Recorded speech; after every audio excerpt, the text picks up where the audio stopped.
जी प्यार से कहना दानकार जी। आज सत्संग में वो भाव सुनने को जो हमेशा हर एक ने भक्तों से सुने हैं कि अपने जीवन को महत्वपूर्ण बनाना है तो वाकई ही इस सच्चाई से जुड़ना होगा। इस संसार की चीजों से उस तरह जो आज किसी रूप में है कल रूप बदल लेंगी, ये तो मिथ्या रूप माया रूप और अटल सच्चाई तो बस एक ही, ये परमात्मा। तो इस मिथ्या रूपी संसार में रहना तो है, गुजरान तो करना है। अब जन्म मिला है तो बखूबी जीवन तो जीना है। ये जो साधन है संसारिक रूप, ये घर समाज का सुख, वो तो एक रिस्पॉन्सिबिलिटीज निभानी है। पर साथ ही जो हमेशा से भक्तों ने समझाया कि इस समाज से भाग के नहीं, समाज का घर परिवार का हिस्सा बन के भक्ति करनी है। कैसे हर समय इस परमात्मा को देखकर जिया जा सकता है भक्ति में। और हर एक ने यही समझाया, कोई भी धर्म ग्रंथ खोल के देख ले कि बात जब भी ये हुई है कि जीवन मिला है तो यही हुई है कि इस इंसानी शरीर में ये आत्मा रूप, इसको साल्वेशन मुक्ति ये मिल सकती है, जीते जी मिल सकती है। बस एक होना है इस परमात्मा, इस निराकार से, और ब्रह्म ज्ञान द्वारा फिर ये मौका बनता है जहाँ जीवन अपना फिर हर पल जब जब ये निराकार याद है तो एक सच्चाई के साथ अपने आप को, अपना मुख उस तरफ रख के जीवन जिएंगे तो हर समय ही परमात्मा याद है, तो अंत समय भी परमात्मा याद है। और फिर ये मुक्ति की बात की जीते जी भी फिर मुक्ति ही है, तो अंत में भी मुक्ति है। ये आत्मा फिर और भटकती नहीं, ये जहां से आई है उसी में वापस। और अभी जो दशहरे का भी जिक्र हो रहा है कि कैसे एक जब भी हम देखते हैं तो ये दशहरे में जो रावण का पुतला होता है और वो 10 सर का सिंबॉलिक रूप,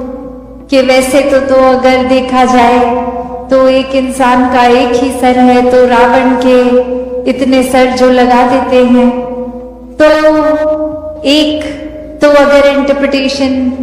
जो अक्सर की जाती है वो यही कि इतनी बुद्धि, इतने ज्ञान, अलग अलग तरह का ये जो रावण में था, और फिर भी सिर्फ इस परमात्मा से मुख दूर किया, तो इतनी सियानपता, इतनी बुद्धि भी किसी काम की नहीं रही। पर दूसरी ओर अगर हम अपनी जीवन से वो रिलेट करें, वो 10 सर, तो बात वही कि इंसान आज कैसे एक मुंह पर दूसरा चेहरा, दूसरे चेहरे पे तीसरा चेहरा लगाए। एक ये जो मास्क की बात आती है कि असल चेहरा क्या है इंसान का, ये जानवर भी है, फरिश्ता भी है, ये जो रूप अलग अलग कि अभी तो किसी का मित्र और अभी अपने मित्र का दुश्मन, तो कैसे ये चेहरे इस इंसान के ही हैं। तो अगर वही बात रही कि ये असल चेहरा, असल रूप, असल आइडेंटिटी ही क्या है, जिन्होंने इस परमात्मा की ओर मुख किया, उनके ये सारे बंधन, ये सारे मांस के चेहरे खुद ब खुद उठ जाते हैं। सिर्फ एक ही रहता है और वो एक ही परमात्मा। फिर वही अवस्था जो अक्सर हम भजनों में सुनते हैं, किसी भी युग के भजन हो, आजकल के या पुराने, तो बात यही आती है कि ये प्रेम के रंग में ऐसी डूबी, बन गया एक ही रूप। तो बात वही कि एकमिक अवस्था, फिर ये मैं इस तू में ही मिल गया। ये हर जगह जो ये है कि ये फिर चहु और ये रांझा ही है, फिर हीर की एक हस्ती खत्म,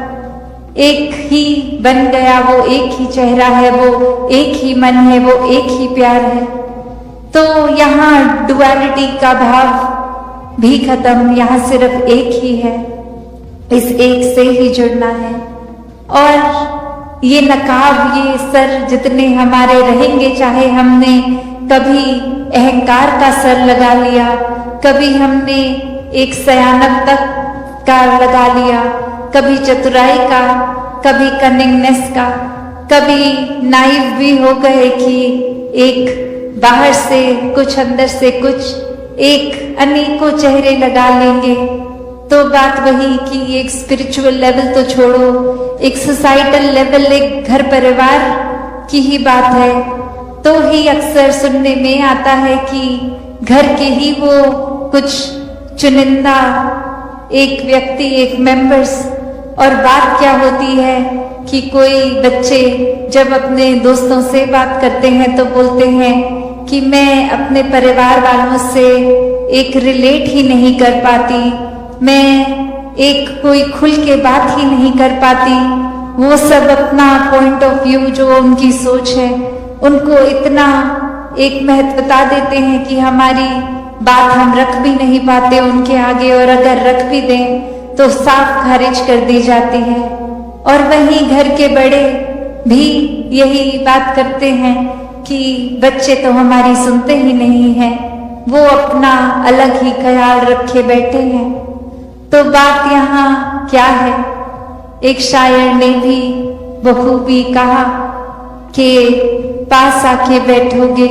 तो कहें कि दर्द क्या है, दूर से पूछोगे तो खैरियत ही कहेंगे। कि ये एक बात की हम अगर उदाहरण ये भी देखें तो हम इतने मैकेनिकल हो गए हैं कि फोन उठाते ही एक हेलो शब्द बोल रहे हैं। ये किसी ने कभी सोचा भी नहीं, या सोचा कि ये हेलो की जरूरत ही क्या है। एक ऑटो पायलट में मुंह पे चढ़ा ही हुआ है शब्द फोन उठा के। एक उसके बाद फिर हाँ जी धनंजय जी ठीक हैं, हाँ जी और घर परिवार में सब ठीक हैं, ऐसी कुछ 3-4 लाइनें रटी रटाई सी, ये पूछनी नहीं पूछनी, ये बस मुंह से खुद ब खुद ही निकल रही हैं। और उसके बाद जाके कहीं एक अक्सर वही बात कि वैसे किसी का खैरियत पूछने का ख्याल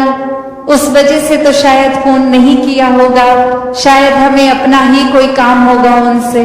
फिर आते हैं उस काम की बात पे। तो बात वही कि ये जैसे शायर की बात थी कि हम अक्सर एक ऊपरी रूप में हर एक से उनकी खैरियत तो पूछ लेते हैं, पर क्या हम वाकई ही चाहते हैं कि खैरियत हो? और अगर नहीं भी है, कोई मसला है उनके अंदर, तो क्या हमारा भाव वाकई ही अपना समय देकर उनके मन पे जो भी बोझ है वो इस निराकार का आसरा लेके वो बोझ हटाने का है भी, कि बस एक मन में किसी ने अपनी थोड़ी सी तकलीफ क्या शेयर कर दी, वो आता है अगला, अब हमारा इतना समय ले रहा है, एक हमें कहीं जाना भी है, हमने देर हो रही है, और ये एक ही बात को आधा घंटा बार बार रिपीट करी जा रहे हैं। अब कैसे बोला जाए कि बस हो गई, हमने सुन ली आपकी तकलीफ, अब जाने दीजिए। तो क्या भाव ऐसे मन में चल रहे हैं? तो बात वही कि एक वाक्य ही सिर्फ महापुरुष शब्द लगने से नहीं, ये अंदर से तहसीर भी एक संतों वाली करनी है। एक हर एक के दुख में भी अपने आप को उस तरह ही रखना है कि आगे जो भी हैं, एक ये भी भेदभाव नहीं कि ये महापुरुष हैं या एक सत्संग में नहीं आते, ये हर कोई पूरे संसार में अपना है। खुद को जब हम इस निराकार के प्रति समर्पित करते हैं तो निराकार की बनाई हर एक चीज के प्रति, हर एक इंसान के प्रति फिर वो सेवा भाव, ये समर्पित भाव है, फिर अपने पराया का, जैसे अभी हमने श्रवण किया कि वो भेद ही नहीं है, वो भाव वही फिर कि कैसे हर कोई फिर वाकई ही एक दूसरे की दिल से बात दिल तक, एक प्यार दिल से दिल तक। और फिर यही कि फिर वो शायर को इस तरह नहीं कहना पड़ेगा, क्योंकि एक वो रूप ही जो दूर से पूछने का और पास से पूछने का ये रहा ही नहीं, कि फिर ये फर्क नहीं पड़ता कि कोई हमारा एक मित्र मीलों दूर कहीं बैठा है या बिल्कुल साथ वाली कुर्सी पे। फिर वो बात वही कि भाव का ये रूप कि वाकई ही खैरियत है नहीं है, कैसा एक हर कोई महसूस कर रहा है। और संत तो सबसे बड़े दोस्त होते हैं, क्योंकि ये दोस्ती तो फिर इस निराकार से ही कराते हैं। और अगर ये मन में खैरियत नहीं, ये निराकार नहीं, तो संतों को तो जितनी पीड़ा होती है उतनी तो एक सगे संबंधियों को भी इस तरह उस रूप में ना हो, क्योंकि ये संतों का ही काम होता है कि ये आत्मा एक हमारी किस तरह तृप्त हो गई, ये एक इतनी ठंडक महसूस कर रही है अपना असली रूप इस निराकार को जान के, उसी तरह हर एक तक ये ठंडक पहुंचे, ऐसे भाव रखते हैं संत। तो ये रूप जब देखा जाता है कि कहीं कोई भी आत्मा पीड़ित है, तो संत तो एक उसको ही प्रायोरिटी समझते हैं कि हम बस किसी तरह आराम दें। तो यही बात इसीलिए सत्संग पे इतना फोकस किया जाता है कि ये सत्संग में आके इस निराकार से और जुड़ना है, तो वाकई ही संतों का संग करना होगा, एक संतमति को अपनाना होगा। तो इस तरह जीवन जीने का तरीका भक्तों ने जो समझाया उसी तरह जीते जाएं। ये संसार एक वसुदेव कुटुंबकम की भावना, ये यूनिटी इन डाइवर्सिटी की बात कि हर कोई अपना है, जब हर एक व्यक्ति में ही ये परमात्मा का अंश बसा है तो हर कोई ही श्रेष्ठ है। फिर वो बात नहीं कि सिर्फ मैं ही श्रेष्ठ हूँ और दूसरा श्रेष्ठ नहीं है, चाहे वो किसी भी जाति का हो, किसी भी देश में रहता हो, कोई भी कल्चर हो, खान पान का तरीका, मेरे से दूसरे का स्वभाव चाहे कितना भी अलग हो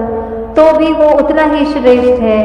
मेरे जितना ही वो, बल्कि हर एक को ये भाव रखने हैं कि दूसरे तो हमसे ज्यादा श्रेष्ठ हैं, हमारे अंदर तो कोई लाकत नहीं, कोई ऐसे कर्म नहीं, और बाकी सब में इतने सुंदर कर्म, इतना सुंदर जीवन जीते हैं सब, तो दाता सभी पे कृपा करे। तो आज हरदेव वाणी के शब्द में ये जो पंक्तियां आ रही हैं, हाँ जी, सम करके जो देख रही है वो दृष्टि है संतों की, पूरब पश्चिम उत्तर दक्षिण कुल सृष्टि है संतों की। तो ये संतों का जो ये सलीका है वो क्या है कि हर एक में कोई भेदभाव नहीं देखना, हर एक में जब ये पता लग गया है कि हर एक के अंदर वही परमात्मा है जो हमारे अपने अंदर है, तो फिर चाहे दिखने में कितने भी हर कोई इंसान एक दूसरे से अलग लगते हों, चाहे स्वभाव में फर्क होगा, तो भी ये भाव मन में रहेगा कि ये समदृष्टि रहे, एक जैसा हर एक को देखना, हर एक के साथ वो ट्रीटमेंट करना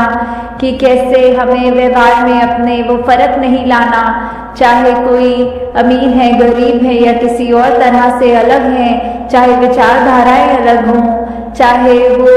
अपने रिलीजियस बैकग्राउंड से अलग हों, या कोई भी उस तरह से फर्क है अगर किसी में और अपने में, तो कैसे हमें ये फिर भी निगाह समदृष्टि की ही बनानी है कि हर एक ऐसा है जैसा मैं खुद हूँ, हर एक को मैं उतनी ही इज्जत दूँ जितनी मैं चाहता हूँ कि मुझे मिले। तो वो निगाह जब होती है, और वो निगाह आ भी हमारे चरित्र में तभी सकती है जब हम खुद पहले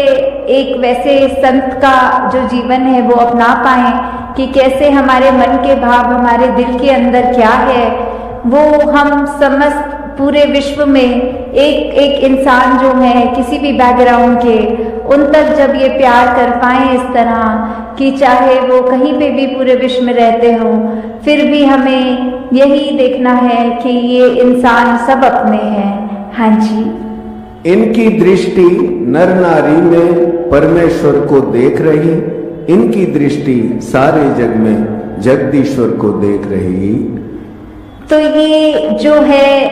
नर नारी की बात यहाँ एक उस तरह ली जा रही है कि जो अगर जेंडर है कि एक हम शरीर एक नर के शरीर में आए हैं कि नारी के शरीर में आए हैं, तो शरीर का और आत्मा का तो वो कोई उस तरह मेल उस तरह की जो बात है कि हर एक के अंदर एक ही नूर है, चाहे नर में हो चाहे नारी में, ये आत्मा तो एक ही है। आत्मा का तो कोई जेंडर नहीं होता, आत्मा नर या नारी नहीं होती। तो भी ये जो जहाँ पहले भेदभाव की बात आती है तो कभी कभी समाज में देखा जाता है कि ये स्त्री और पुरुष करके भी अगर कोई फर्क की निगाह रख रहे हैं, अगर इसलिए मन में कोई ये नफरत के भाव जन्म ले रहे हैं कि एक इंसान नर है और एक नारी है, तो उसका भी जो फर्क की बात आती है वो नहीं करना, ये इक्वालिटी की जहाँ बात आती है, क्योंकि हम जिस नूर से उपजे हैं वो ही नूर सभी में है, चाहे वो नर तन में हो नारी तन में हो। तो हमें यहाँ बात वही है कि एक निगाह की बात है कि जब हम ये देखते हैं कि हमारे अंदर जो एक भाव है मन से उठा हुआ है, मन में जन्म लेता हुआ भाव, उसी को हमने उस तरह एक चैनलाइज करना है कि हमारे भाव भी जो हैं वो हमको क्या दर्शाना चाहते हैं, क्योंकि हमारी निगाह वही देखती है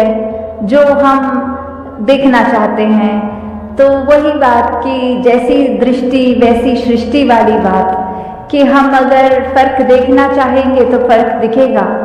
अगर हम ये मानेंगे कि हर एक में वो स्पेशल एक व्यक्ति है, हर एक के मन के भाव स्पेशल हैं, तो फिर हमें वो भाव भी नहीं दिखेगा। हाँ जी, संत जनों की दृष्टि में तो खरा न कोई खोटा है, ऊंच नहीं है नीच नहीं है, बड़ा न कोई छोटा है। तो ये संत के मन में ये जो भाव आते हैं कि कोई भी व्यक्ति वो खरा खोटा वाली बात तो आती ही नहीं, कोई ऊंच नीच की बात आती ही नहीं, कि कैसे वही हम जब रिस्पेक्ट की बात है यहाँ कि जब हम हर एक के अंदर ये सोचेंगे कि ये इंसान चाहे कैसा भी है, पढ़ा लिखा है नहीं है, चाहे वो कोई भी बोली बोलता हो, चाहे खाता पीता, ये जो एक कल्चरल डिफरेंसेस हैं वो कैसे भी हों, वो व्यक्ति भी जब श्रेष्ठ होता है तो फिर हम यही बात जो दासी पहले भी जिक्र कर रही थी कि सब ये नज़र वाली बात है कि हम अगर अपनी नज़र में वो अच्छाई देखना चाहेंगे तो अच्छाई दिखेगी, क्योंकि ये नज़र ही बदलने से नज़ारे बदलते हैं। तो हम जो भी करें किसी को उस तरह ना मान के करें कि ये व्यक्ति कुछ छोटा है या ये बड़ा है, तो वही बात आ जाती है कि हमारे जो स्वभाव की बात आती है कि हम चाहे दूसरों को स्वभाव में अगर कुछ ऐसी चीज़ है कि वो हमें किसी प्रकार की भी चुभन दे रहे हैं, तो हमें वो बर्दाश्त की बात, वो सहनशीलता की बात, वो अपने मन को बड़ा करने की बात, क्योंकि वही बात जो एक कही गई है मार्टिन लूथर किंग की कि we must learn to survive together otherwise we will perish as fools, कि कैसे हम एक समझदारी से ये सीख लें बात को कि हमें अगर रहना है तो हर एक के ये जो डिफरेंसेस हैं, हर एक में जो हमें बातें चाहे पसंद हैं नहीं पसंद हैं, उससे ऊपर उभरना है, हमें एक साथ जीना है, हमको एक साथ ये इसी में ही समझदारी है कि हम एकत्व की बात रखें, मन में मनमुटाव ना रखें और एक साथ जिएं। वरना तो फिर अगर हम जिएंगे भी तो वो बात ऐसी आ जाएगी कि हम एक दूसरे से ही तकरारें करते रहेंगे, एक दूसरे से ही इतनी नफरत, इतना वैर, ऐसे भाव मन में बसा लेंगे तो दूसरे के साथ हम रह नहीं पाएंगे और इससे नुकसान सिर्फ और सिर्फ हमारा है। तो हमें सिर्फ यही बात को ध्यान रखना है कि कैसे हम अपने जीवन में जहाँ एक साथ जब तक रहेंगे, अपने आप का भी कल्याण वही है हमारा, जीवन को परिवर्तन करने के लिए। और जिन्होंने भी किसी भी युग में इस आवाज को सुना, संतों की वाणी को सुना, उन्होंने उसी समय जीते जी अपने जीवन को पूरी तरह से जिया और मोक्ष और मुक्ति के भी हकदार बने। तो ये जीवन ने, ये समय ने तो चलते ही रहना है, और ये जीवन में हमें क्या करना है वो एक चुनाव हमारा। किस तरह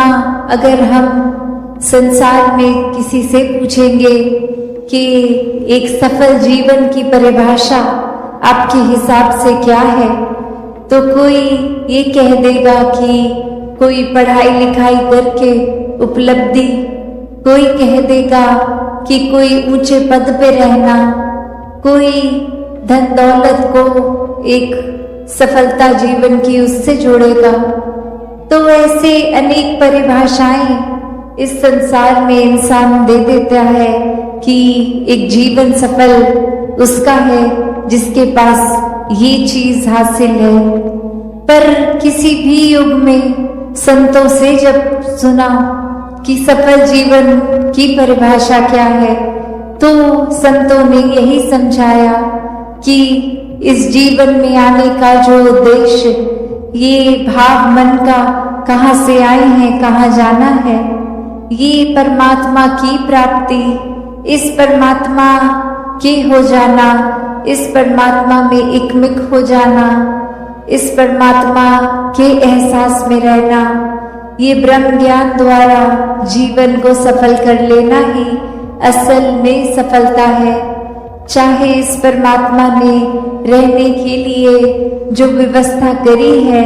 चाहे वो महल रूप, चाहे झोपड़ी रूप, चाहे किसी तरह का भी कल्चर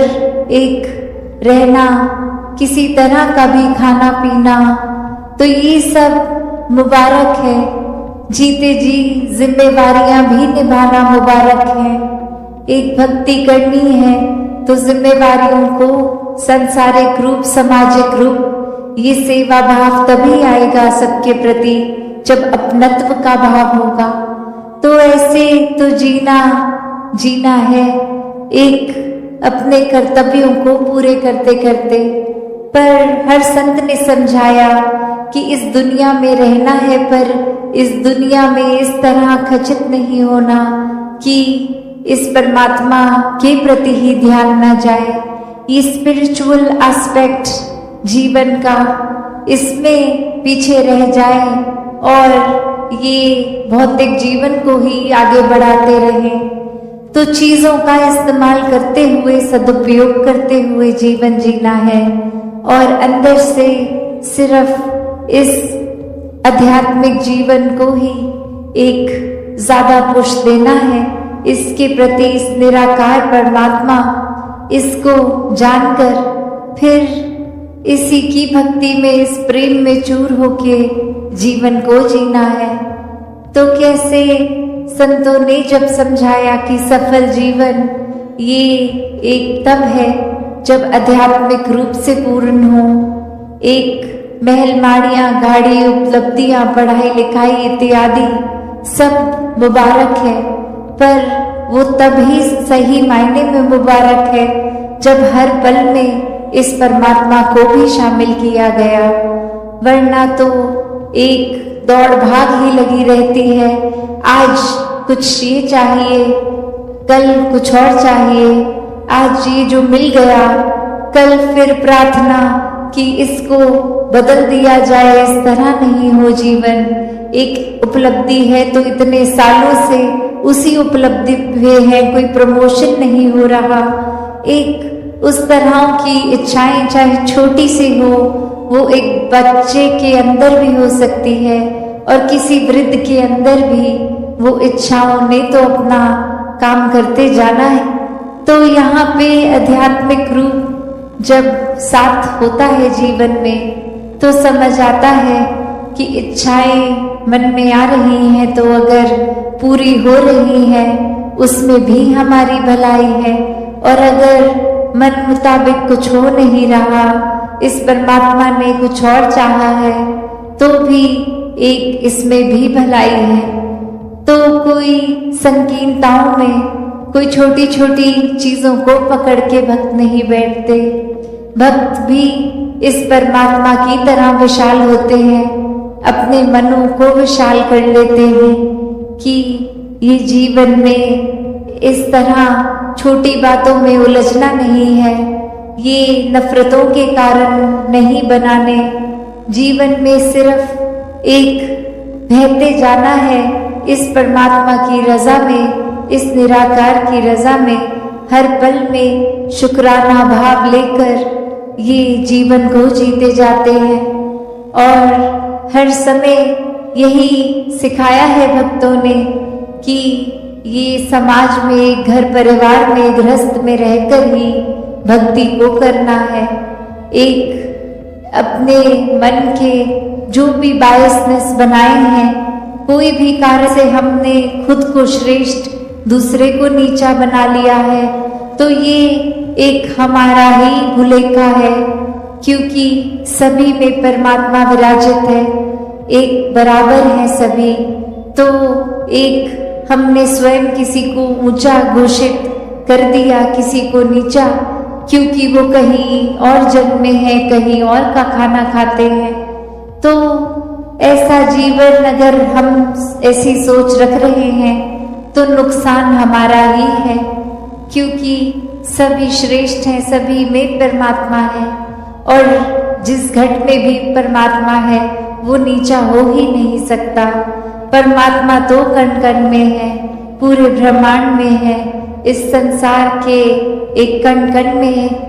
है। तो फिर यही कण कण से शिक्षा की बात आती है कि कैसे हर एक से ये सीख लेना, और सत्संग में भी जब आते हैं तो वो इस भाव से ही आते हैं कि जो भी आज सुना उसमें से शिक्षा लेकर अपने जीवन को वो वचनों के अनुसार एक ढाला जाए, एक अपने स्वभाव में, चरित्र में ये अच्छे गुणों को अपनाया जाए। और अच्छे गुण तभी ठहरते हैं लॉन्ग टर्म, एक ज्यादा देर, एक जिंदगी भर, जब वाकई ही वो गुणों को सिर्फ सीखा ना जाए, वो गुण बन लिया जाए। एक बार हम वो गुण खुद जीता जाता बन जाएंगे तो ही हर समय वो हमारे स्वभाव में रहेगा, वरना तो किसी समय है, किसी समय नहीं है वो गुण। तो मानवीय गुणों को हर समय अपने अंदर रखना है तो एक एक गुण को पहले स्वयं बनना होगा, और वो बना तभी जा सकता है जब ये गुण जहाँ से एक स्रोत्र से शुरू हुए हैं, उपज हुई है, इस परमात्मा से अपने मन का नाता जोड़कर फिर वो गुण बन भी जाएंगे और प्रदर्शित भी होगा जीवन में। इस परमात्मा से ये मन का नाता जोड़ना बहुत ही जरूरी है। और कैसे? फिर वो मन का नाता सिर्फ कुछ समय का नहीं, हर समय का। एक अस्थिर जो जीवन है, एक डगमग स्थितियां हैं, उसमें भी कैसे स्थिर रहना है। तो बात वही, जिसने भी इस परमात्मा को सही मायने में अपने जीवन में, अपने हर एक पल में डाला है, उन्होंने अपना जीवन बहुत ही सहज भी कर लिया है, स्थिर भी कर लिया है। अब कोई भी परिस्थिति मन को डराती नहीं है। एक परिस्थिति कोई खुशी देती है तो कोई दुख, तो ये याद रहता है कि दोनों ही परिस्थितियों में परमात्मा उसी तरह पूर्णता से पूरा पक्का विराजित है। और फिर मन दुख नहीं झेलता, एक ये मान लेता है कि कुछ देर के लिए अच्छी घड़ियां भी आई हैं, दुख की भी आएंगी। एक भागना नहीं है परिस्थितियों से, हर एक परिस्थिति में प्रभु परमात्मा का प्रसाद ही वो परिस्थिति है। उसको उस तरह ही जीना है। तो भक्तों ने एक भागने को जीवन के साथ लिंक नहीं किया, एक भाग लेने को किया है कि शामिल होना है, हर मौके में अपने जीवन को पूरी तरह से जीना है। और पूरी तरह से तभी जी पाएंगे जब ये परमात्मा भी उस पल में शामिल हो। दूसरों के जीवन के लिए भी वरदान बन पाएंगे जब उनके सुख दुख में एक मन में समर्पित भाव परमात्मा की ओर लिए ये सेवा भाव को रखेंगे, तो ही एक दूसरों के जीवन के लिए भी एक समर्पित जीवन जीकर उनके जीवन में भी अपना पॉजिटिव एक योगदान देते हुए उनके जीवन में भी खुशियां ला पाएंगे। तो ऐसा ही जीवन हर कोई जीता जाए। ये भक्ति हर कोई एक असल में जो भक्ति का भाव है वो गुण है, उसको अपना कर करे। कोई छुपे हुए लालच से, कोई डर से नहीं, सिर्फ प्यार ही प्यार इस परमात्मा के प्रति और परमात्मा की बनाई इस सृष्टि, ये हर एक के लिए, इंसानों के लिए एक बिना जाति पाति के दायरे में फंसे सिर्फ और सिर्फ एक हर दिशा में प्यार पहुंचाते रहें। ये ना सोचे कौन अपना है, कौन बेगाना है, कौन हमारे कल्चर का है, कौन अलग तरह से रहते हैं। बस ये प्यार बन के हर एक तक प्यार पहुंचाएं, हर पल में इस निराकार को याद रखें, तभी जीवन वाकई ही सफल जीवन है। वरना तो फिर उसी तरह दुनियावी परिभाषा तक ही जो उपलब्धि आज है कल ना हो, तो फिर उसको एक सफल जीवन नहीं मानता इंसान। तो हर समय ये सफलता में रहना है, इस परमात्मा का सहारा लेकर हर पल बिताना है। भक्तों के एक जीवन के ऊपर भक्तों से ही आज सत्संग में भी श्रवण कि कैसे अपने जीवन को वाकई ही एक सिर्फ अपने आप को भक्त स्वयं ही घोषित कर देना। एक भक्त का जो सार है वो इस जीवन में है हमारे कि नहीं। तो ये एक यात्रा, ये जो समागम से ही आत्म मंथन की जिक्र कि अपने अंदर जर्नी विद इन, अपने अंदर ये गहराई में ये सोच के जीवन में बात लानी है कि सिर्फ हम शब्दों के ही भक्त हैं या वाक्य में ही भक्त हैं। तो एक तुलना कर बैठते हैं कि हम तो ऐसे कर रहे हैं, वो दूसरे महात्मा सत्संग आते हैं पर वो ऐसा नहीं करते, तो हम तो बेटर भक्त हैं, वो तो पता नहीं भक्ति के नाम पे क्या कर रहे हैं। तो यहाँ भक्ति किसी और के जीवन को अंदर से झांकना नहीं है, भक्ति अपने जीवन को अंदर से झांकने की बात है। कोई और क्या कर रहे हैं उससे पहले अपने अंदर देखें कि हम क्या कर रहे हैं, क्योंकि ये निसंदेह हमारे अंदर ही अभी तो इतनी चीजें हैं जो सुधार मांग रही हैं। तो उनको सुधारें, ना कि सामने वाले के जीवन को सुधारने बैठ जाएं। तो जब ये लगेगा हाँ अब कोई हम में कमी नहीं है, फिर तो एक सेकंड के लिए मान लेते हैं कि दूसरे के जीवन पे अब देखने का समय मिला है। पर क्या वाकई ही हर कोई अपना अंतर्यामी है? क्या हमारी सारी चीजें वो जो लगता भी है कि सही हम में है, तो क्या वो भी सही है? कि सिर्फ सत्संग में आके ये कुछ घंटों की ही भक्ति नहीं है, ये हर समय की है। तो हर पल में अगर हम अपना सुधार कर रहे हैं, अपनी गलतियों को गहराई में समझ के फिर उनको ना करने की बात कर रहे हैं, तो ही वाक्य में भक्ति कर रहे हैं। क्योंकि सिर्फ कोई प्रतिक्रिया या कोई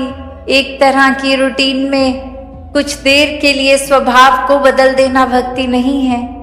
ये 24 घंटों का प्रेम इस परमात्मा से करना ही भक्ति है। और अक्सर फिर इस तरह भी कह देना कि संसार में तो हम देखते हैं जैसे कि कोई किसी का छोटा सा भी अगर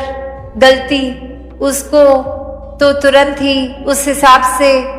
बाय लॉ जिस तरह से भी एक सजा होती है वो मिल जाती है, और वहीं नजर जाती है कि किसी और का जीवन उससे न जाने कितना ज्यादा बड़ा क्राइम अगला कर रहा है, उसको सजा नहीं। तो बात वही आती है कि परमात्मा ने हो सकता है किसी को उसी समय इसलिए रोक दिया छोटी सी गलती पे ही कि आगे और गलतियां ना हो, वो और अपने कोई खराबी वाला रास्ता और ना ले, सुधार का उसी समय ले ले, और वहीं कोई अपने आप को बिल्कुल ठीक मानते हुए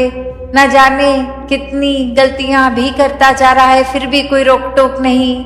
तो बात वही कि ये रियलाइजेशन शायद परमात्मा ने रखी हो कि किसी के बोलने पे जब इतना असर नहीं आ रहा या कहीं रोक टोक के बावजूद सुधार नहीं, तो ये खुद ही एक दिन अपनी नींद से खुद ही जाग के खुद ही देखें शीशा। सुधारने वालों की एक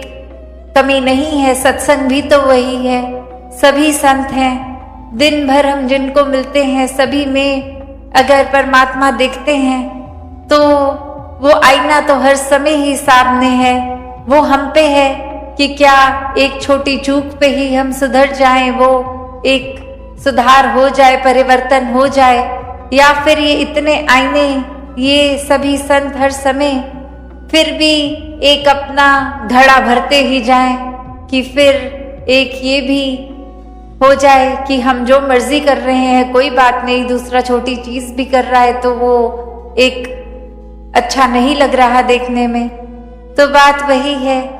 कि दूसरे को ना देखें कि वो छोटी गलती करके उसको क्या सजा है, या बड़ी गलती करने वाले को भी सजा क्यों नहीं या सजा है, ये खुद को देखना है कि क्या हम जो कर रहे हैं वो अगर तो वाकई ही एक नींद में चीज हो गई, कोई एक सच में वाकई ही गलती से भूल हो गई तो उसकी सुधार हो के एक वो माफी रूप है। पर सिर्फ सोने की एक्टिंग करते रहेंगे, उस एक्टिंग में उसको एक ढाल बना लेंगे कि हम तो ऐसे ही हमें पता नहीं था, चाहे वाकई में पता होता है फिर भी एक ढाल के रूप में वो बात रख देंगे और उसमें एक गलतियों पे गलती करेंगे, जानते हुए भी कि ये सही नहीं, ये सही है कि नहीं, और सही है तो फिर भी करते जा रहे हैं ये जानबूझ के, तो वो फिर भक्ति नहीं है। एक संसारिक रूप में भी जहां वो एक आध्यात्मिक रूप तो बाद में, पर पहले अगर संसारिक रूप में भी देखें तो भी एक वही होता है कि किसी को जैसे अगर कभी हम ड्राइव भी कर रहे हों तो एक ट्रैफिक पुलिस रोककर ये भी बात करते हैं कि ये आपको पता है कि नहीं, तो अक्सर एक वार्निंग देके भी छोड़ देते हैं, जरूरी नहीं है वो हर बार चालान काटते ही हैं, तो वो वार्निंग रूप हो जाता है। अब पता लग गया कि चाहे पहले नहीं पता था कि ये ड्राइविंग के टाइम ऐसी चीज ये नहीं करनी, ये समझ नहीं थी, पर अब तो पता लग गया, वो वार्निंग मिल गई। अब वो पता होने के बाद भी अगर वो गलती हम जानबूझ के रिपीट करेंगे तो ये इनोसेंस में नहीं, ये जानबूझ के की गई है। तो वही अगर हम भक्ति में भी एक बात को लागू करें कि जहां अगर अनजाने में तो किसी का दिल दुखा बैठे हैं और ये एक रियलाइजेशन हो के आत्ममंथन करके अगले से माफी भी मांग चुके हैं, और वहीं दूसरी ओर जानते हुए कि इस तरह की बात सामने वाले को ठेस पहुंचती है फिर भी करते जाएं और आड़ वही, एक ढाल वही, ओ हमें नहीं पता था इस तरह की बात से वो ट्रिगर हो जाते हैं, उनको दिल दिखता है, तो फिर तो ये साफ साफ अगले को चोट पहुंचाना ही है। तो भक्तों ने हमेशा मरहम का काम किया है, चोट पहुंचाने वालों का नहीं। अगर हम नियत भी रखते हैं कि सामने जाएंगे उसको कुछ ऐसे तो नहीं कहना, पर देखना हम बातों बातों में ऐसी कोई चीज कह देंगे कि वो डायरेक्ट बोलेंगे भी नहीं और सार्काज़म ऐसी एक चीज बोल देंगे कि दूसरे को लग जाएगी वो बात, और हम तो मुंह ऐसे बना लेंगे कि हमारे तो शब्दों ने कुछ गलत कहा ही नहीं, देख लो हमने तो ये कहा था, फिर इसमें क्या बुरा मानने की बात है। पर जब पता ही है कि हम शब्दों को एक पवित्र सोच से नहीं, पहले ही इतनी चतुराई से फ्रेम कर रहे हैं कि ऐसी बात बोल देंगे जिससे दूसरे को ये तो दिखा देंगे कि वो एक कितना गलत इंसान है, पर मुंह से नहीं बोलेंगे आप गलत हैं, तो फिर खुद ही सोच लें कि हम ये चालाकियां कितनी करेंगे। इससे ज्यादा एक आसान तरीका तो यही है कि साफ साफ बोल दिया जाए कि आपने ये चीज करी, ये एक अगर यहाँ पे इस तरह की बजाय ऐसे कर लेंगे तो ये बेहतर होगा। तो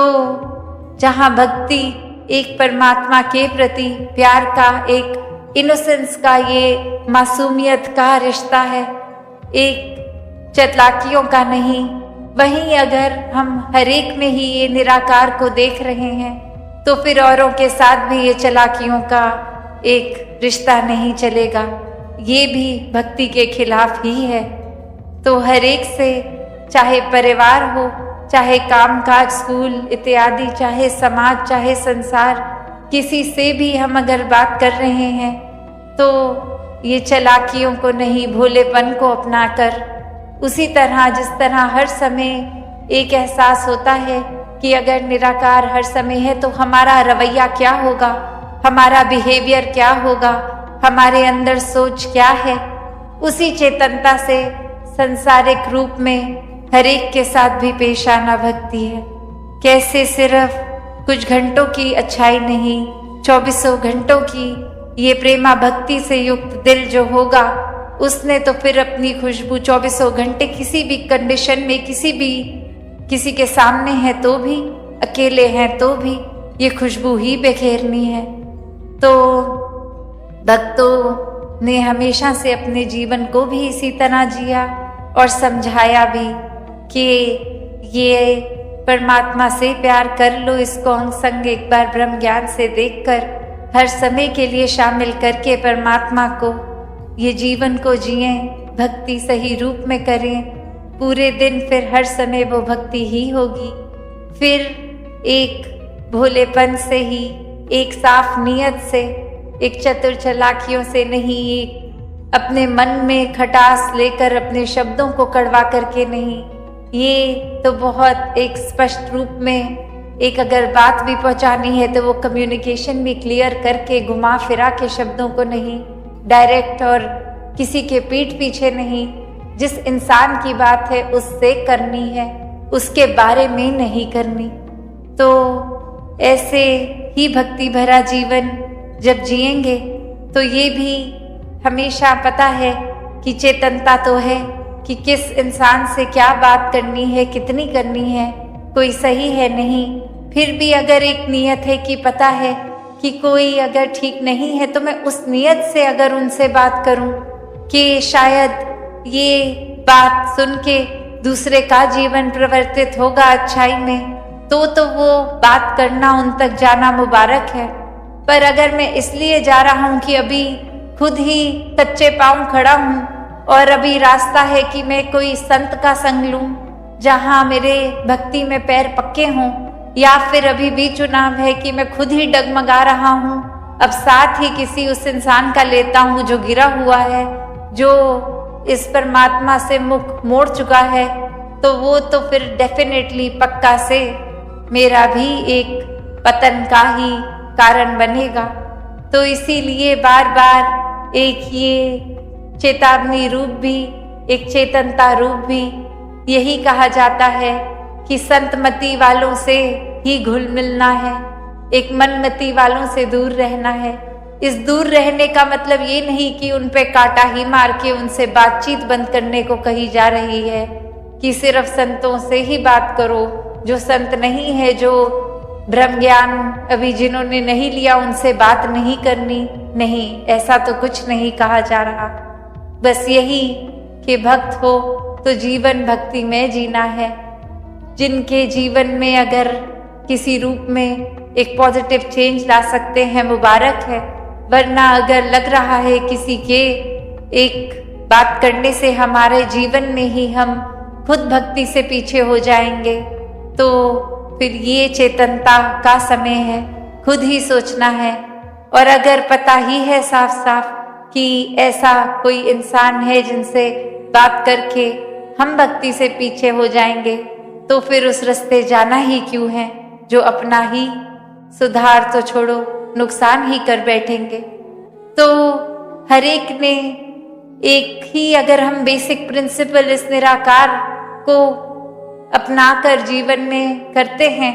तो कोई भी चीज भक्ति से परे होगी ही नहीं, ना जानबूझ के ना अनजाने में। ये जब जब निरंकार हमारे अंदर वो चेतन अवस्था में हम हैं, एहसास में हैं, तो फिर कुछ है नहीं। हाँ, जब इस परमात्मा को खुद ही भूल जाएंगे तो हम वो दरवाजा खोल देते हैं, चीजें उस तरह से फिर एक बुराई का रूप लेकर आती हैं और फिर हम उनको जगह देते भी हैं जीवन में। तो फिर ये कंप्लेन नहीं कि निरंकार ने हमारे साथ ऐसा क्यों किया या ऐसी चीज हमने डिसीजन क्यों ली। ये चुनाव अपना ही था, खुद ही पल पल में जिन्होंने परमात्मा का इस निरंकार का आसरा लिया वो ही संत हैं। वरना तो एक जिस तरह नाम है कि भक्त सिर्फ नाम के या वाक्य ही एक तहसील ही भक्तों वाली है। सिर्फ एक हमें कोई हर कोई संगत में महापुरुष तो सत्कार से बोल देंगे, तो क्या हम वाकई ही महापुरुष हैं या सिर्फ इसको एक लेबल की तरह की वो इसी तरह एक दूसरे को बोलना है, जैसे संसार में किसी को मिस्टर या मिस बोलते हैं वैसे ही सत्संग में आके महापुरुष बोलना है। नहीं, ये सिर्फ एक शब्द नहीं है। गहराई से सोचे कि ये महान अवस्था का खिताब मिला है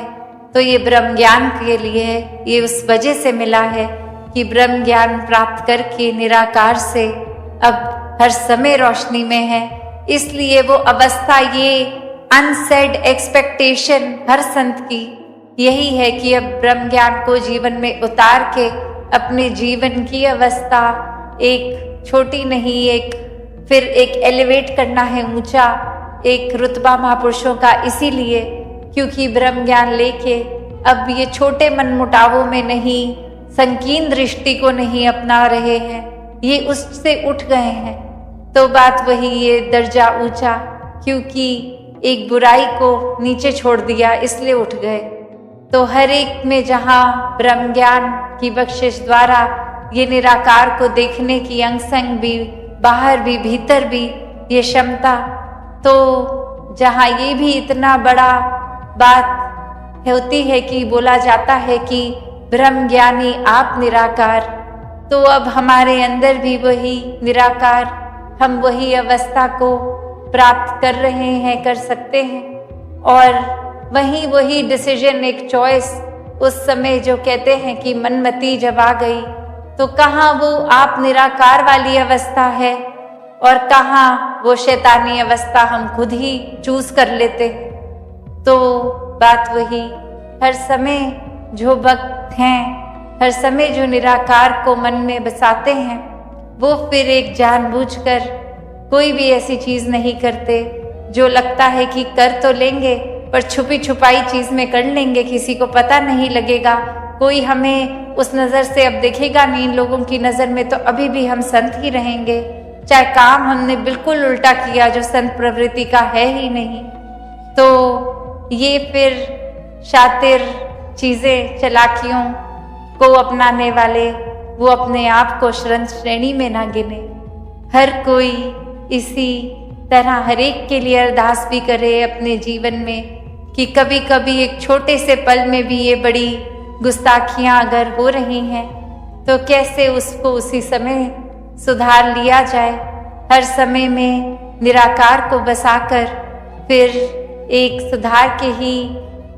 तरफ रहें। फिर मन में अहंकार नहीं आता कि हम खुद को वाकई ही अगर गलत है तो आईने में अपनी गलती को देखकर अहंकार का ढाल नहीं लेंगे कि नहीं गलत नहीं है, फिर वाकई ही भक्त तो इतना हर समय फ्लेक्सिबल अपने आप को चेंज करने के लिए विनम्र ही है कि हाँ यहाँ गलती है तो यहाँ सुधार भी हमने ही करना है, किसी और के बदलने से नहीं, हमें बदलना है। तो दातार हर एक पे कृपा करे कि ये जो कीमत है सत्संग की, ये बहुत ही अनमोल, तो यही संतों ने जो सिखाना है उसी को जीवन में अपना कर अपना सुधार होगा। तभी सेवा सुमिरन सत्संग पे हर समय इतना एक हर एक का फोकस होता है कि बार बार रीइंफोर्स करें कि महात्मा जी आपने सत्संग आना ही है। उस तरह हर एक को प्रेरणा देते हैं कि सुमिरन को अपने जीवन में बढ़ाओ, सेवा। तो ये करने का कारण यही कि जितना ऐसा सही तरह से खुद को सही रखेंगे, मन में उतना ज्यादा एहसास निरंकार का बसता रहेगा और पक्का होगा, जड़ें भक्ति की और मजबूत होंगी। तो और फिर उसके बाद भी किसी का चुनाव है ना करना, तो जैसे अभी राजपिता जी ने भी जिक्र किया कि अगर फिर नहीं करना तो आपकी इच्छा, आपका चॉइस, जो करना है फिर जीवन में हर तरह का जीवन जिया जा सकता है, भक्ति को अपनाया जा सकता है, एक भक्ति से दूर होके भी जिया जा सकता है। अपना नुकसान खुद करना है, कीजिए, ना आए संगत कोई बात नहीं। तो दातार कृपा करे हर एक पे कि भक्त सिर्फ लेबल वाले नहीं, वाकई ही एक भक्ति वाले एक जीवन को जीना है। दातार हर एक पे कृपा करे, सेवा सुमिरन सत्संग निरंकार के आश्रय हर समय मन वाकई ही निरंकार में ही लीन होके अपने स्वभावों में, अपने कर्मों में, अपने दिन की ये जो दिनचर्या है, डेली रूटीन के हर पल में निरंकार को बसा के भक्ति करते जाएं। सात संगत जी, धन निरंकार जी। सात संगत जी, प्यार से कहना धन निरंकार जी। सात संगत जी, क्या धर्म जहर है, लोग मर क्यों रहे हैं? चलिए जानते हैं इस विचार के माध्यम से। महापुरुषों बड़े प्यार से कहिए धन निरंकार जी। महापुरुषों, संतों ने हर युग में इंसान को चेताया है, समझाया है, लेकिन इंसान है कि उसे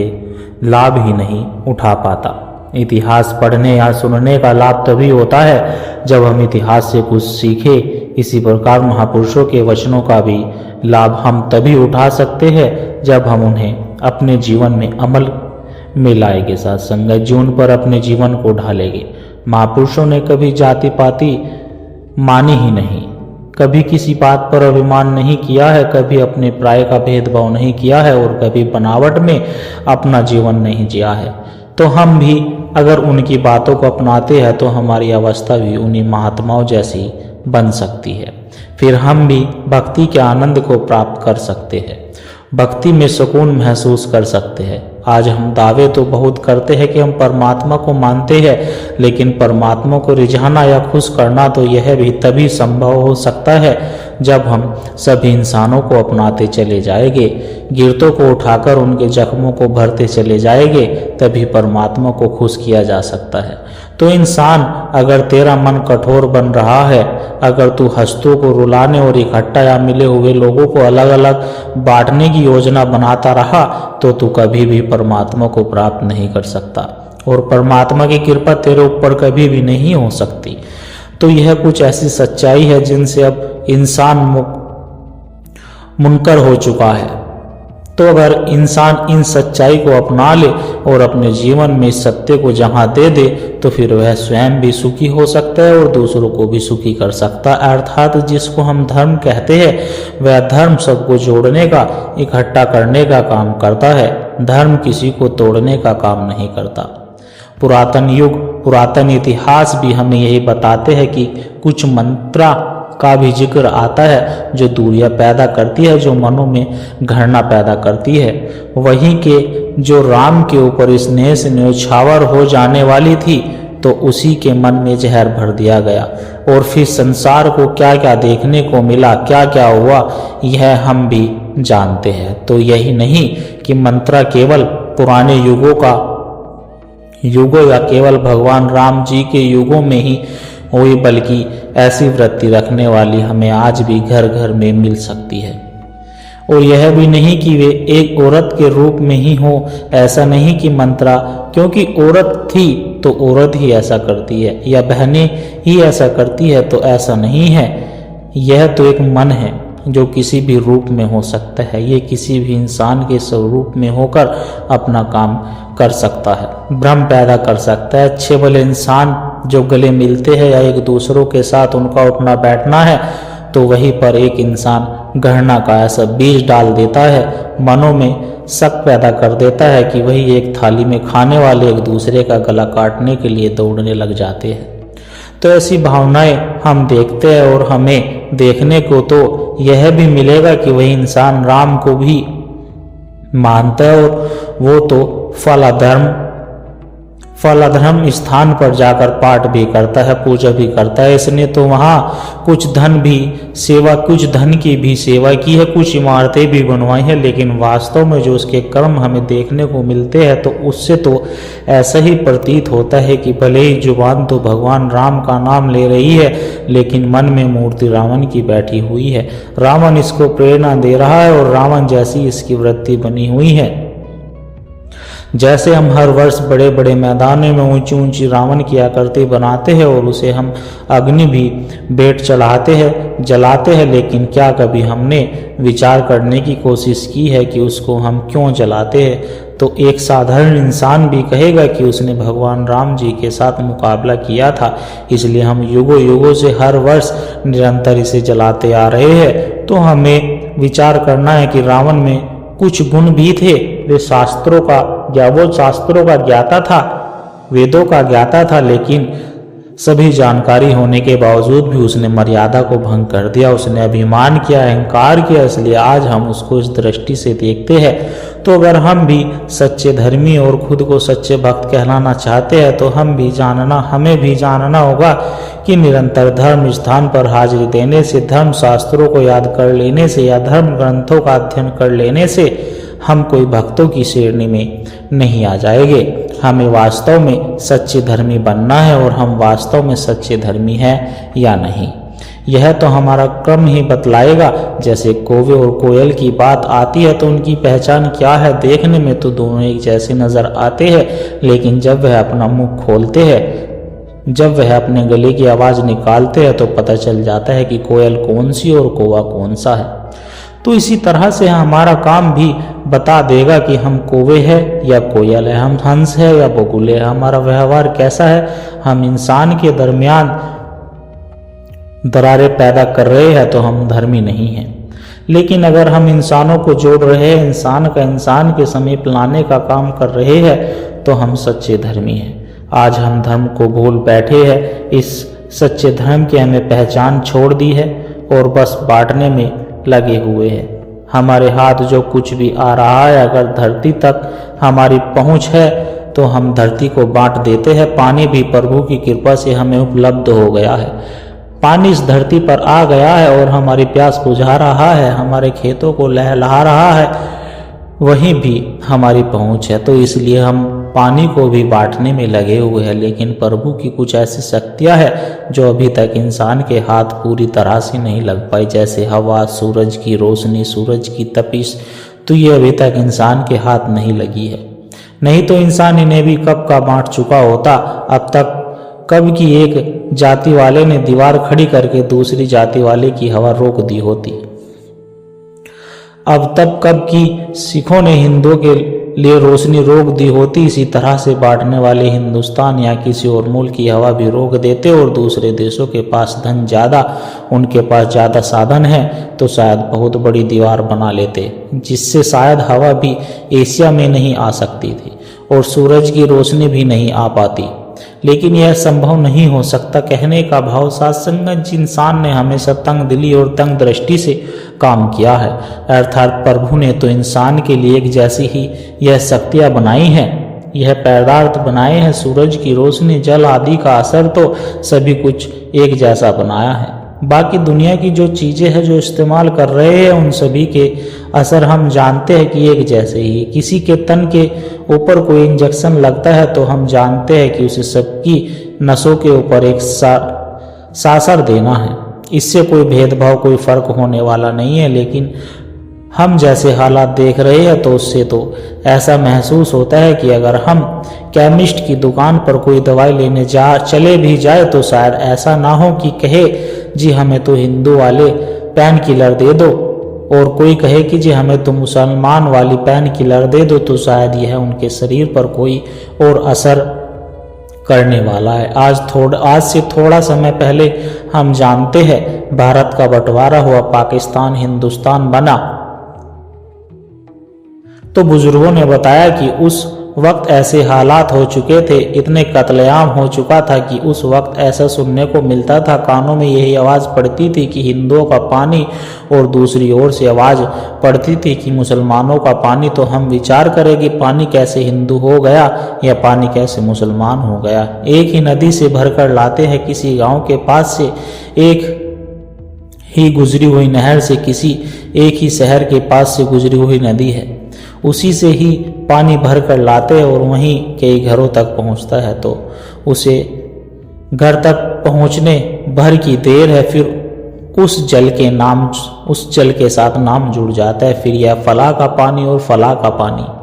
कहने का भाव कि हाइड्रोजन और ऑक्सीजन का जो मिश्रण है उसे पानी का अस्तित्व बनता है। तो क्या किसी एक घराने में जाने से पानी के गुण कम हो जाते हैं, या दूसरे घर जाने से उसमें मिश्री घुल जाती है? तो पानी तो वही हुआ करता है सत्संग जी। लेकिन आज हमारे मन में लकीरें बन चुकी है, हमारे मन में ऐसी दीवारें बन चुकी हैं, उन्हीं लकीरों, उन्हीं दीवारों का आकार प्रतिबिंब होकर हमारे सामने नजर आता है। जब हम इंसान में दूरियां पैदा कर देते हैं, युगों युगों से बड़े फर्क के साथ हर इंसान इस भारत की महिमा को घटाता आ रहा है, लेकिन फिर भी यह धरती पावन है। धरती क्यों पावन है? तो यह इसलिए पावन है सत्संगत जी की यहाँ पर महापुरुषों ने जन्म लिया है। इस धरती पर भगवान राम जी ने जन्म लिया है, इस धरती पर भगवान कृष्ण जी ने जन्म लिया है, और इस धरती पर श्री गुरु नानक देव जी महाराज से लेकर श्री गुरु गोविंद सिंह जी महाराज ने जन्म लिया है। इस धरती पर समर्थ गुरु रामदास जी हुए हैं, इस धरती पर संत तुकाराम जी हुए, इस धरती पर स्वामी विवेकानंद जी हुए हैं। तो अनेक भक्त महापुरुष संत इस धरती पर जन्म लेने के कारण ही हम इस धरती को पावन कहते हैं। मगर जन्म लेने या वे इस धरती पर हुए हैं तो इसी के सहारे अगर हम सोच रहे हैं या हम यह मान रहे हैं कि हम भी बड़े भक्त हो गए हैं, हम भी बड़े महान संत हो गए, तो केवल ऐसा मान लेने से नहीं होगा। क्योंकि जो पावन, जो महक उन्होंने संसार में लुटाई है, तो हमें सोचना है कि हम इस महक को इजाफा कैसे करें। हम इस महक को और फैला रहे हैं, या हम फिर बदबू ही बदबू फैला रहे हैं, या हम गंदगी ही गंदगी फैला रहे हैं। तो महापुरुषों दास के कहने का भाव कि आज हमें विचार करना है कि हमारे मनों की वृत्ति भी तो वैसी ही हो रही है जो जैसी रावण की थी। अर्थात इधर तो हम रावण का पुतला जलाकर जलते देखकर तालियां बजाते, मगर कहीं नजर भी वैसी बुरी तो नहीं हो जाती जिस तरह रावण की बुरी नजर हो गई थी। कहीं हम भी अभिमानी तो नहीं हो जाते कि मुझे कौन पूछने वाला है, मैं किसी को क्या समझता हूँ। तो महापुरुष ये आत्ममंथन हमें अपने साथ करना है, अपने मन का करना है। और अगर हम इस आत्ममंथन की कसौटी पर खरे उतरते हैं तो वास्तव में हम सच्चे धर्मी हैं। तो महापुरुषों दास अब इन्हीं शब्दों से आपसे इजाजत चाहता है, बड़े प्यार से कहना धन निरंकार जी। और दास आशा करता है कि दास के द्वारा कहे विचार आप सभी संतों को अच्छे जरूर लगे होंगे। अगर अच्छे लगे हो तो वीडियो को लाइक करें, शेयर करें, कमेंट बॉक्स में धन निरंकार जी लिखकर दास के चैनल को सब्सक्राइब जरूर करें। और प्यारे संतों, एक छोटी सी अरदास और है, अगर इन विचारों ने आपके दिल को छुआ है, अगर आपको इन विचारों से आत्मिक शांति का एक कण भी महसूस हुआ है, तो इस ज्ञान के प्रसाद को केवल अपने तक सीमित ना रखें, इस प्रेम के पैगाम को आगे औरों तक भी पहुंचाए। क्योंकि एक दिए से ही दूसरा दिया जलता है। साथ संगत जी, जब हम इस सत्य की आवाज़ को रूहों तक पहुंचाने का माध्यम बनते हैं तो यह भी निरंकार की एक बहुत सुंदर सेवा ही होती है। और इस ज्ञान की धारा से सदगुरु के इन विचारों से निरंतर जुड़े रहने के लिए आप हमारे सत्संग के डिजिटल परिवार का हिस्सा बन सकते हैं, ताकि जब भी कोई नया विचार साझा हो वह आप तक सहज ही पहुँच जाए और हमें एक दूसरे के विश्वास से बल मिलता रहे। और साथ संगत जी, सदगुरु हम सबके छोटी छोटी सेवाएं स्वीकार करें और दास को आशीर्वाद दे कि हर रोज दास आप जी के चरणों में ऐसे ही सुंदर सुंदर प्रेरणादायक कहानी विचार लेकर आता रहे। साथ संगत जी बड़े प्यार के साथ कहना जी,